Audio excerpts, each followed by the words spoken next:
that he thought would be really interesting for you all to see, like what's happening, who's watching, who's doing, who's looking at things, who's paying attention to things. So anyway, we thought we would just share some stuff with you. So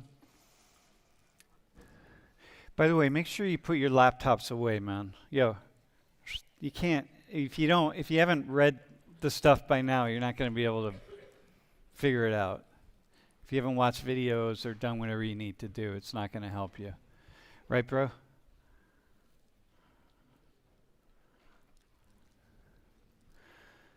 All right, man. So let's go.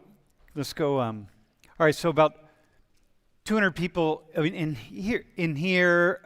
People, volunteers, people raising their hands, people, guests who shared, either were in class or shared on the stream. About 200 people shared their perspectives this semester, and that's cool. That's a lot. It's a lot of folks. It's like for me, that's feels really nice. It's enjoyable to hear from so many people. Go ahead. The most in the class, Raul, you were number one. Then Dennis, Aiden, Lila, Robert. So that's cool. I don't know how Jeff. Do we keep track of all these things? So the 200 people doesn't mean we're not adding up those numbers on the right. It's 200 separate people. Next slide. 33 students spoke in class multiple times, so that's cool. That's nice. And over 4 million people joined in our conversation through YouTube alone. So that's cool. That's not just watching videos. That's just joining in the live conversation. So 30,000 people liked what you all were saying enough to hit subscribe. So that's cool. That's good. It's interesting. I teach a class out at the prison here locally. And I was there earlier today, and I met somebody who works at the prison. He's a retired military guy. He's does reentry work with prisoners, and he's not a CO, like a corrections officer or something, but watches the stream and watches it. A lot of his friends watch the stream, and people watch it, and people are, really, really fascinated by he's really very thankful, actually, that we put cameras in here and that he gets to hear your thoughts. And so that's cool. That, like, for me, that's a big victory, And he didn't say he likes to hear. He's really happy to hear what I have to say, because he's not. He really wants to hear what you all have to say. So anyway, next slide. Here are the ages of folks tuning in. That's this semester. So you kind of really get a sense of things. There are a lot of folks your parents' age, your grandparents' ages, who are interested in what you have to say. So they may, laptops.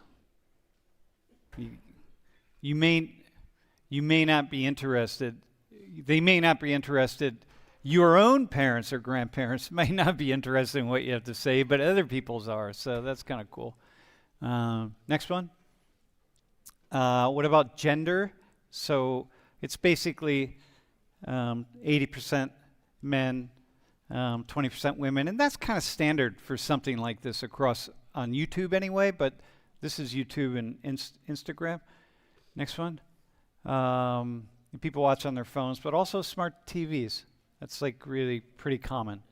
So we're able to really track a lot of different things. Next one. 432 questions. So we have a way that, when you're watching live, you can just pop a question into the chat. And 432 questions popped up on the chat during class. So, you think about the times when you wanted to raise your hand, or you did, and maybe Dej got to you or he didn't get to you, but 432 other questions. So sometimes we put some of them up on the chat, but we only put a small fraction up, or on the screen, I should say. So that's pretty cool. Meaning, like, you're really provoking providing people the opportunity to be thinking about a lot of things. The most popular class was the Charlie Kirk class. That had about 10 million views. Not just on our channel, but lots of other channels were pulling it down, and it could really, at some point we stopped tracking. It may be more like 15 million views, but either way, once you get over a few million, that's cool. That it really across the board, that class was extremely positive, man. Like really, people were really interested in. It just got a really positive response because people were happy that you all were so thoughtful in thinking in the way you were thinking, just thinking about things, man. Next one. The most popular video of on any platform anywhere was Bad Bunny. And I feel really good about that because that was a lot of these videos, they just kind of happen, but that one came to me as a really creative idea. So Bad Bunny. And but 5 million views on one of our shorts on Instagram. So that's the most viewed video we've ever had was about a 12 or 13 minute video that went viral in China, and it had, I think, 37 million views because it got on Weibo in China, like their version of Twitter, and it just we were every hour we were refreshing. It was like going up by 100,000 people. There are a lot of people in China, man. I didn't realize that. All right, next one. Okay, this is Jeff. This is Jeff pandering. I never ask anyone ever to subscribe to anything. I never have. I never will. But Jeff felt like you got to put that up, man. All right. Okay. So that's it, man. That's where we're at. That's just some stuff from this semester. So thanks for participating. Thanks for being part of that. And on behalf of, lots of other folks who are interested, I want to just offer a thanks. And, like people send me a lot of, I get lots of emails. I get emails every day. The Israel-Palestine conversation, I got a few emails that said specifically thank the 2 student volunteers for having the courage to do that, to come up here and have that conversation. And so, there's a lot of that. People, it's important because you're Gen Z, and you think a lot of folks have kind of a negative view of Gen Z, and I don't. But I want to talk. I wasn't certain what I was going to do today. I'll take a few questions from you all, but I want to say a few things about just about you, and because I don't know, it just feels like I'm in a really unique position because I've been teaching for 42 years. And so I've had the opportunity to have conversations with lots of different people from all over the world, like students. So not everybody is in my position. They haven't been doing the same thing and having the same kinds of conversations with the same population of people over time. But I have. So I'm in a position where I see some things that a lot of other people don't necessarily see. And so I want to, I found, go to the next slide. So Gen Z, by the way, so people ages 14 to 29, and Gen Z adults are, people in their 20s. So a lot of you you're at the young end of being a Gen Z adult, as opposed to Gen Z teen.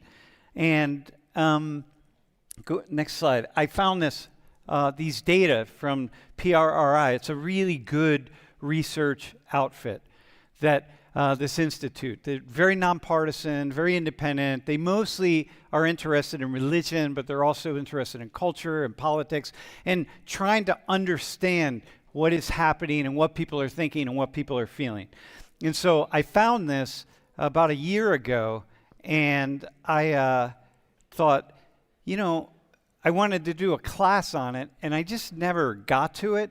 So I think okay, let's I picked a few things out about how you're thinking and what you're thinking, and it just feels like it's probably worth sharing with you because I had a sense that it matters, that you want to know. Because, this is a sociological issue here. So go to the next slide. All right. So you all are equally divided between, and which is really fascinating, actually, between college being a really smart investment and probably or likely or a gamble that may well turn out to be a waste of time. And so, which means that in here, half of you are thinking, hey, this being here, spending all this money, doing everything that I'm doing, it's a really good investment for my future, financially, intellectually, although the vast majority of people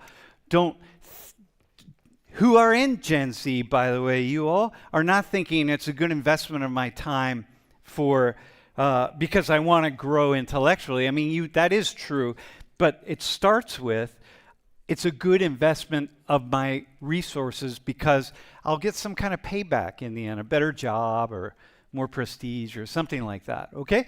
So,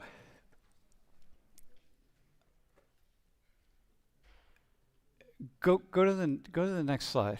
So here, well, hang on, go back one actually. Let me tell you why I think this matters.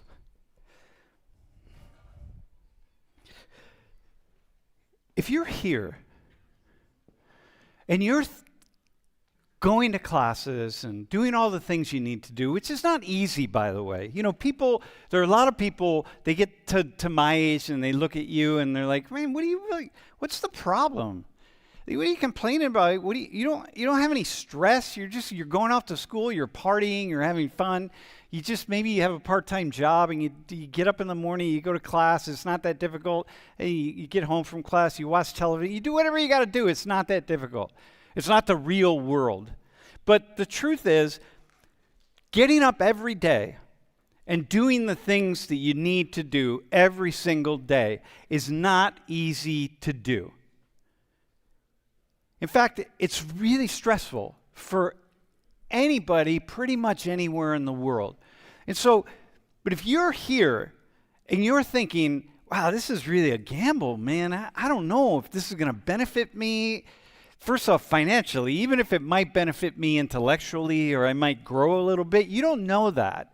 You can't know it at your age. So I know it. I know that if you put the energy into thinking and developing your ideas and your identity and who you are, and you read and maybe you do a little therapy or counseling to get to know yourself, whatever it is you have to do, I know you will be happier in life, but you don't know that.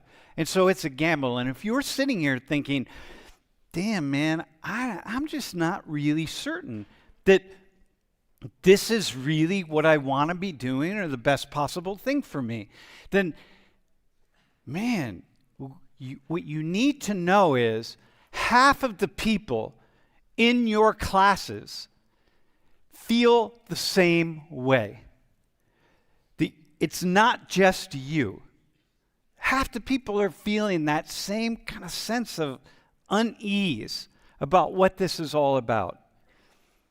And I think that matters because what happens is we get this sense of isolation and loneliness and concern and maybe it's just me. And I'm talking to individual students all the time, and they're so often starting with, man, maybe this is just me. I don't really know. And then they roll out a whole series of misgivings about their lives. So this is big, that half of young people are feeling like, yeah, I'm not sure, I'm here, but I'm not sure that this really matters. Okay? Go to the next slide. So here, let me show you something. In the fall of 23, these are the scores from the first exam in this class. In the fall of 23, I didn't really push people that hard, prepare them. I said, hey, we got an exam, next week or whatever. It's in the syllabus. Make sure you read the syllabus and do the exam. And the median score, and the median score, that means half the students scored above 82% and half the students scored below 82%. So the median score is 82, which is fairly low. And so what I realized was, you know what, man, for the first time in my life, I said, I need to come into class starting 2 weeks from the exam, and I need to start reminding people the exam's coming up. Here's what you need to do. Make sure you do it. Don't forget that you're going to have to, you need like 4 hours or 4.5 hours or 5 hours of preparation and, walking people through. Because, you don't necessarily remember what's on the syllabus. And in the fall of 24, that's what I did. And it went up to 88%. This semester, it's at 91%. Now, I'm like, but wait, which is not really very different than 88. But here's the difference this semester. Half of you scored 91 or above. And so what's going to happen in this class, because the vast majority of you are going to do the things you need to do to get the grade that you want to get, and that you're going to do it. You're going to come to class. You're going to do the attendance stuff, whatever you have to do. You're going to take the exams. You're going to do the World in Conversations, syllabus quiz, et cetera, right? And you're going to end up with an A. Half of you will get an A. Another 10, 12 to 13% will get an A minus. Another 20 to 25% will get a B. And then we're going to have the small number of C's and D's and F's, which is going to be really less than 10% of the class. Because this is a class that you know what you have to do, so you do it. It's not really that difficult, right? But here's what happened this semester. Far more of you than ever before. So more of you did the reading and watched the videos in the way that you were supposed to, which is not difficult, right? And you did well. But far more of you than ever before did really poorly on the first exam. You couldn't do it. You either couldn't figure out how to watch the videos, how to read the readings, you didn't give yourselves enough time, you couldn't concentrate enough to do well, because they're not that difficult, right? Man, they're not difficult at all. Right? You have to have just a decent memory. As long as you don't have any brain challenges or something, concussions or I don't know, whatever, you're going to do fine. But far more of you couldn't do that this semester. And what people are asking me, what do I see going on? And what I think, this is my hypothesis, I think you all went through COVID. This is the change, right? This is change. So you all went through COVID in like 8th grade, 9th grade, 7th, 8th, 9th, kind of in that period, 10th maybe, some of you 10th grade, but the lower scores I think are coming, they're not from those of you who are juniors and seniors. They're from those of you who are freshmen and sophomores. And I think there's something about what happened in COVID that is just an extra hurdle. So mind you, more of you, a significant number of you have done poorly on that first exam. So it's like half are doing great, and the other half are like, you're okay, but then you got this larger group than ever before down here that's really struggling. Man, I don't know if it's concentration, I don't know what it is, but it's got to be related to COVID somehow. There's no other reason. Because this class, because there's so many people in here, and nothing changes semester after semester, except where COVID landed, in this particular case, in your lives.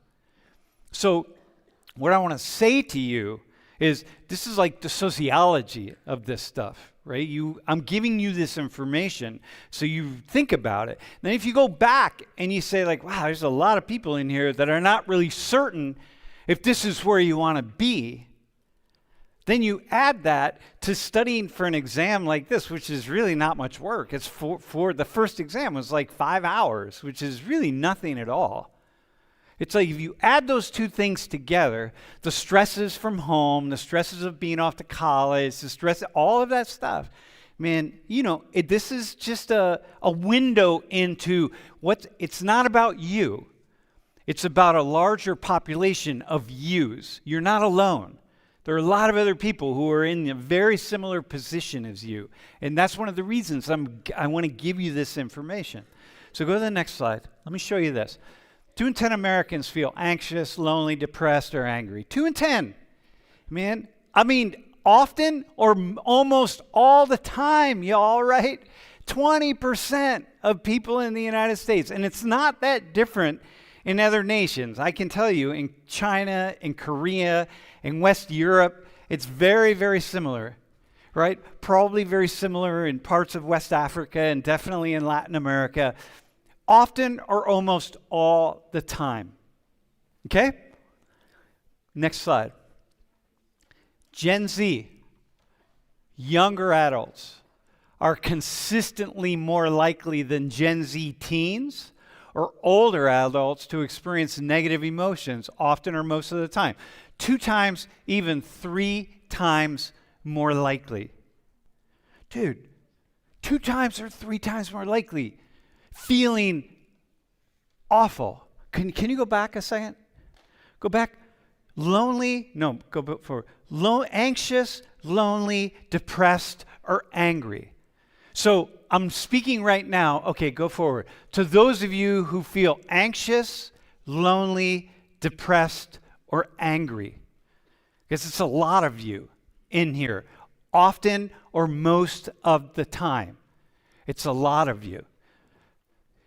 Here's the sociology of it. It's not about you. It's about some sociological situation that you're in, some kind of sociological environment that gives rise to certain kinds of feelings and thoughts and emotions and behaviors. It is about you. We all make a choice. You're making choices, but when we see these trends like this, we see trends because I'm watching the trends, okay? Just like with the grading in here, it's a trend. That means it's behavior of large groups of people. So if you ask I don't know, your grandfather, do you have a grandfather, bro? Do you have a grandfather? Do you have a grandfather? Yes, your grandfather. Your grandfather might be like, you just need to buckle down and you're too soft. You need students, young people today, you're too soft. Just buckle down and do the work, damn it. Do what you have to do. And I say, man, Grandpa, it's not about that. Because what we're seeing here it is about that. But it's also about something else. And so, man, the negative emotions, it's like there's a lot of people feeling the same things. And it's really a good idea to know that because it's helpful. It's helpful to understand that you're not really alone. Like you're in this. There's something about this generation.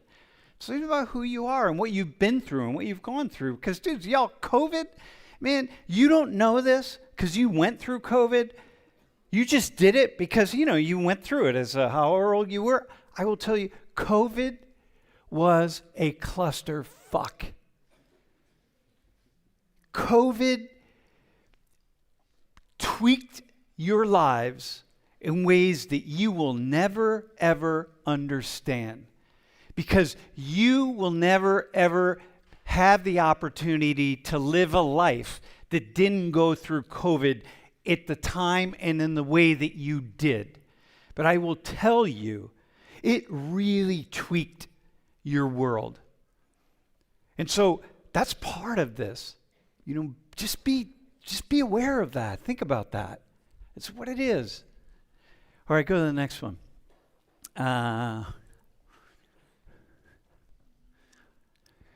Here's something else. That you kind of know this, right? But that you're far more likely to have meaningful connections online and believe that those relationships have great value to your lives. And I think it's true. There's a lot of people out there who think it's not true, but it is true. And it matters. And it really has an impact on who you are and what you are. And So the challenge, of course, is that mediating the online spaces is very, very complex. And so now you need to figure out, like, all right, well, so what's that mean if I'm going to spend so much time online and form these relationships that are really critical online? What's it mean? Let me show you a couple of things.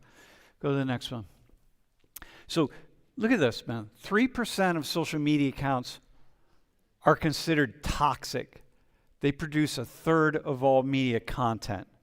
3%, man. And 0.1% of the users online are responsible for 80% of all the fake news and the toxic news. Yo, man. Bots. Just making stuff up. So here you go. You are this generation where more and more of your life is being lived online, and bots and a few number of users are tweaking and twisting your reality according to how they want to twist and turn your reality. I mean, you got to live with that. You've invested in online spaces. You've grown up in online spaces. You're establishing and forming your personalities in online spaces. You're learning about all the things that we talk about in this class in online spaces. Before you ever get here, you're learning about it. You're hearing about it. You're managing it. And yet so much of it is fake and false and designed to produce conflict. Because one thing we know, listen, man, I'm going to tell you something. If you take nothing else from this class, take this and remember it. Like, put it in your head and never stop thinking about this. Everybody, the designers of social media and web platforms, all say the following. We know that human beings are more likely to engage online if they feel angry and annoyed, if there's conflict. People, every one of you, you're more likely to engage on your phone, online, doesn't matter what the platform is, if you can get angry or have some kind of conflict or see something that annoys you or pisses you off. You're more likely to keep clicking online. They know that. They have designed all of these platforms for that. Now here's what you've done. You have built a life around being online. You establish your friendships, your relationships, all these things that we've already just decided, right? We've said, like, this is who you are more than any other generation. And they have manipulated you so that you don't even know it, but you're like, well, you know it, but you don't know it. Trust me, you don't know it. Because you don't know what it's like to not be you and to not be in that. That the more angry you get, the more annoyed you get, the more you click. And that's what all this stuff is designed to do. Man, you got to know that, because it is just going to destroy. It just destroys. It's what. So you feel lonely, you feel pissed, you feel angry, all the things that I just talked about a little bit ago. It's all in there. It's like, what kind of life is that, man? You got to resist. It is so hard to resist it. It's so difficult, which is one of the reasons that I want to bring people up to the front of the room, have conversations, and not have arguments. We don't have to have arguments. You can watch the arguments online. The fact is, most people are not arguing. Most people are not fighting. You get online, you see, you watch on your phone, you scroll through Reddit or YouTube, wherever you want to scroll through, and people are like fighting, all the negative stuff. How often do you see that? You rarely see it in the world, but it's here.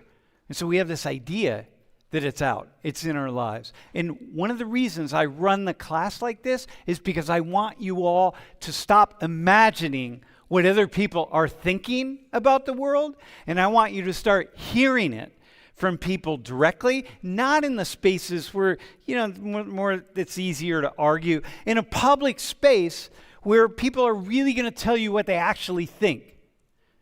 And you're going to see that people get along, man. You're good, you're healthy, you're fine, you're smart, you're thoughtful. People around you are the same way. Really, they're okay. So part of the depression, the anxiety, the loneliness is because people think, you think you're by yourself. You think you're alone, and you're not, man.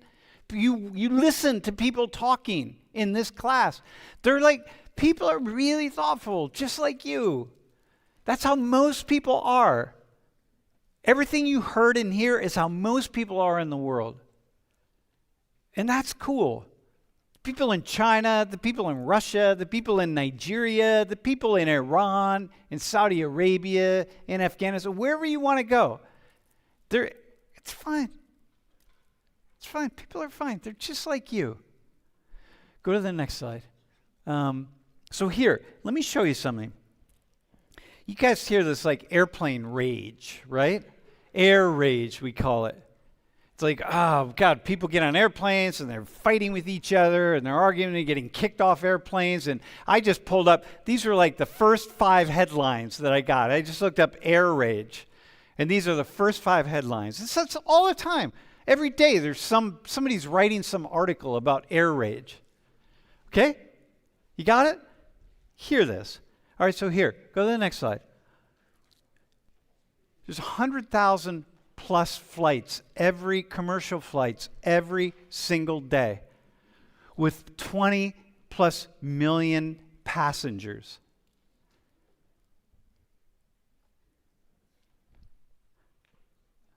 You pack people like sardines into a plane, and once in a while, people lose their shit.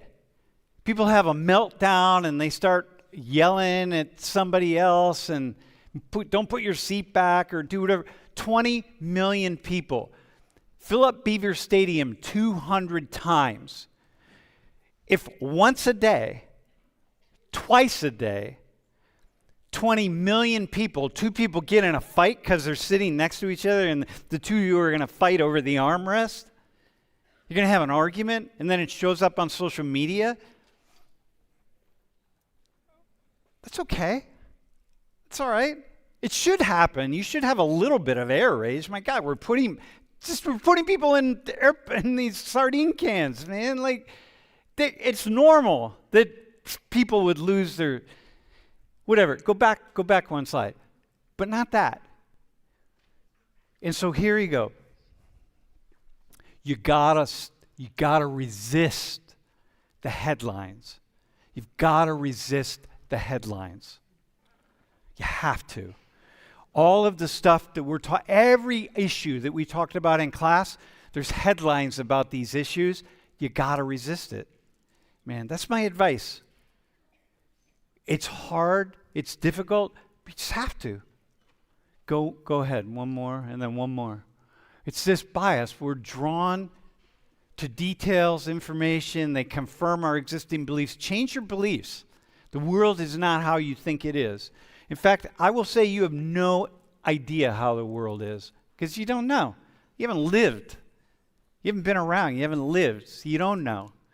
So the best thing that I used to have, that I always have, is when someone's sitting up here and I ask them a question and they say like, I don't know. I'm like, I don't know is the best possible answer. And then I keep going.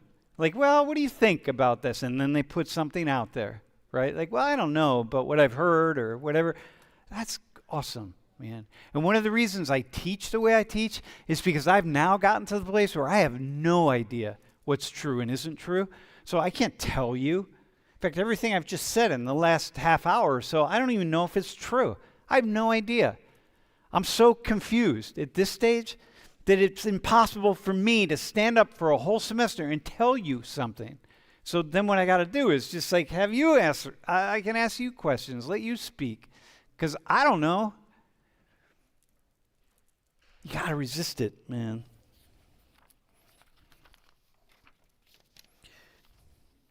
Bro, do you have a question? What would you what would you say to what I said? Well, I have a question initially about Gen Z, to be honest, because to me it seems more obvious than ever that we are more likely to trust an online persona, because our generation has had more kind of technology in their lives from a younger age. And obviously older generations wouldn't have. So we've kind of grown up with that. So it would make logical sense that we would trust that, because for a lot of people, maybe that would be their first way of maybe speaking to somebody who's far away. Yeah. Yeah. But when we so for you, that makes sense. I mean, it does, because like my dad would always say that, in my day I used to go out and run around and have fun. And I was like, yeah, I do the same, but we just do it on a computer. Yeah. And what it means is you get in these online spaces, it's a world that you really don't necessarily understand the pitfalls, man. Exactly. I mean, I just learned before class that this whole classification of generation is based on technology. I didn't even know about that. Yeah. So the whole idea about Gen Z being more maybe open to an online persona or an online friendship would make sense, because we've grown up with this new form of technology. It's awesome, man. It's so cool that you can have these relationships on. It's so cool. People are always telling me, young people don't know how to communicate anymore. Are you kidding me? Like, what are you talking about? Watch my class, man. You all communicate so well. You've learned so well from here. But they're dangerous. Yeah, I was just about to say there are two sides to the coin, I think, Professor, because there's definitely a significant component when it comes to safety. That's why I feel like a lot of at least the current CEOs, they themselves don't give their own tech products to their children because they say it's too dangerous. Yeah. So it's definitely a flip of the coin, but yeah, it makes sense to me at least. All right, well listen, man. Bro, first off, thanks for sitting in the seat up here, running mics around and stuff. All right. Yeah. To this guy. Yeah, thanks. And Izzy, this is your last semester with us. Yo, can we give a hand for Izzy? And Darnisha, of course. Yeah. And thanks Darnisha. And the grading TAs, the attendance TAs, thanks Dela and team, and the camera operators, man. Thanks. Wait, can you come in back? I don't know if you guys have ever been back here, but wait, can you put you guys up, put yellow up on the stream? Oh yeah, there you go. All right. It's pretty cool actually. Like, I feel really honored that. So, yeah. Yeah, it's very cool. Hey, but mostly, hey, thank you all. Like, really, thanks for being part of this. Thanks for taking the risks. Thanks for being willing to have the cameras in the room, and because it's cool, man. I would stop actually, but there's so many people who are thankful to be able to watch is cool. So anyway, give yourselves a round of applause, man. All right.